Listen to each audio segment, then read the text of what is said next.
Hey guys, I'm Stefan Kesting. This is my good friend and multiple-time world champion Bernardo Faria. And Bernardo, I wanted to take advantage of you, despite the fact that you've got a gi and I don't, because I'm an idiot and I left it not here. About game plan design. And if you were going against somebody, let's just go through your super basic game plan, sort of what your progression of techniques is, without going into too much detail on any one of them, because they can go look at other videos or buy your instructionals or stuff like that, on sort of what your basic sequence or flow of attacks is that you try to pull off most of the time. Say I'm a pretty good wrestler. Yeah, guys, pleasure here to be on the channel of my friend Stefan Kesting.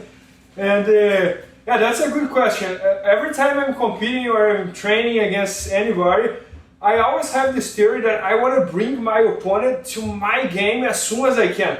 So I don't want to have the risk of wait for you to bring me to your game. I always believe that, for example, if I have my opponent in the techniques that I do for a long time, I have a way higher chance to win the match than if you put me on your position. So for example, let's imagine you're very good on close guard. I don't want to wait for you to bring me to the close guard. I'm going to try to pull half guard. Or even if you try to pull guard, I'm going to try to close my arms and don't let you close the guard, and I go from there. So we can go over some examples here. For example, imagine my opponent's a wrestler, or my opponent's a judo guy, or what do you think? That would be perfect.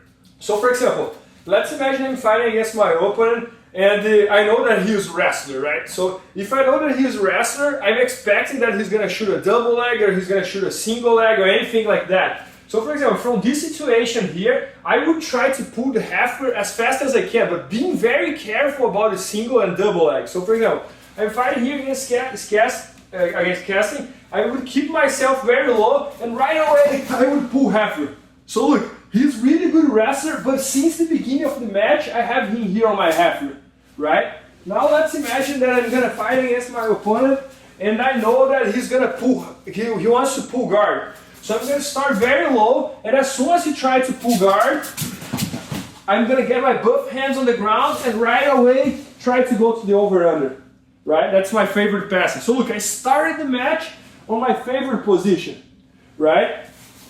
And I did not get to my close guard.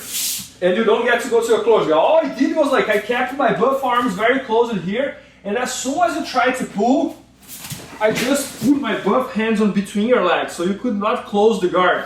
And then right away, I would push your leg down and go over, reaching the over-under, right? So that's my strategy. I always want to bring my opponent to my game as soon as I can, right? So if I want to pull guard, I'm going to try to pull half as fast as I can.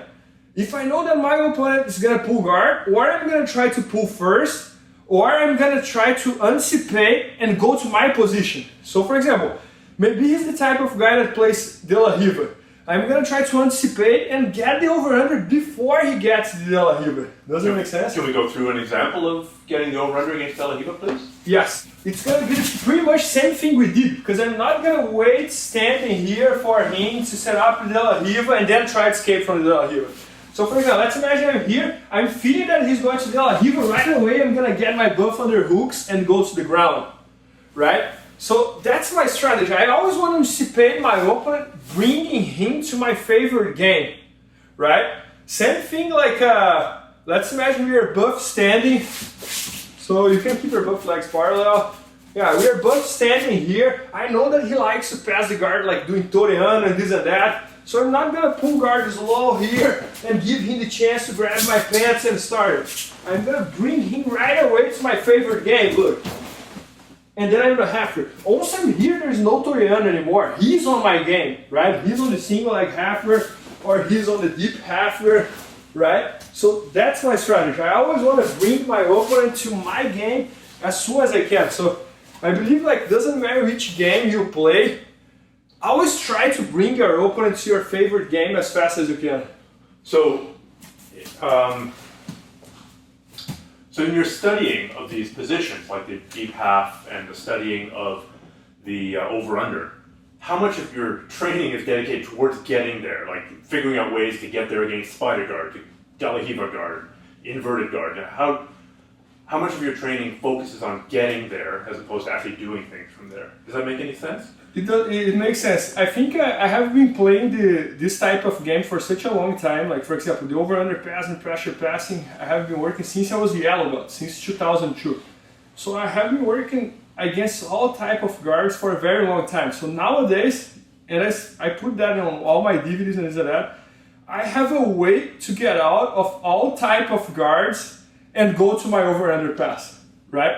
So for example, if the person plays the lasso guard, I have one way to get out of the lasso, go into the over-under. If the person plays the De La Riva, I have a way to get out of De La Riva, go into the over-under. If the person put me in the close guard, I have a way to get out of the close guard, go into the over-under. Always go into my favorite position. So I think that's what makes your game really important. Because for example, maybe I have the over-under that's very good, but if my opponent put me in the lasso and I don't know how to get out of the lasso, my over-under is not gonna work. So that's the goal, is always to get out of that situation, go into my favorite position. So just to finish up then, can we maybe start with us standing, put me in the deep half, sweep me, go to the over-under, go to a submission, just to show how this all might hook together in a real match. So for example, I would pull halfway here, right? I would step outside, bring my opponent here, I would grab his leg, get the deep halfway, right? If it was with gi, I would grab the lapel over here and bump and come up. As it's no gi, I would try to connect my both hands, turn, and get on top, right? Once I got on top, look how I already fall here right on the over-under pass. Look, I get on top in the over-under. So now all I gotta do is connect, stay on toes, place my shoulder on her belly here, on her diaphragm, drive towards the side, to the middle, step over the leg, and get the side control. So that's what I would do. I would get a sweep, stop in the over-under, and continue with the over-under. So I always try to connect every position. Like, I don't want to just get a sweep. I want to get a sweep and get my favorite passing. Okay. Make sense? Yeah, so that you don't have like a spider guard sweep that ends you up in a position that's completely unconnected to your guard passing. One goes directly into the other. That's my goal. And I think this is what makes Jiu-Jitsu become very tight. Like all these very high level guys, you can see like all the positions are very, very well connected. Like they go from one position to the other every time. And this puts your opponent always like one step behind you. So I think that's really important. Okay. Well, thanks so much, Bernardo. Thank you. I think that's My going to be very useful to people trying to put together their own game plan. Yeah, I think that's going to be a good help. Thank you. Os.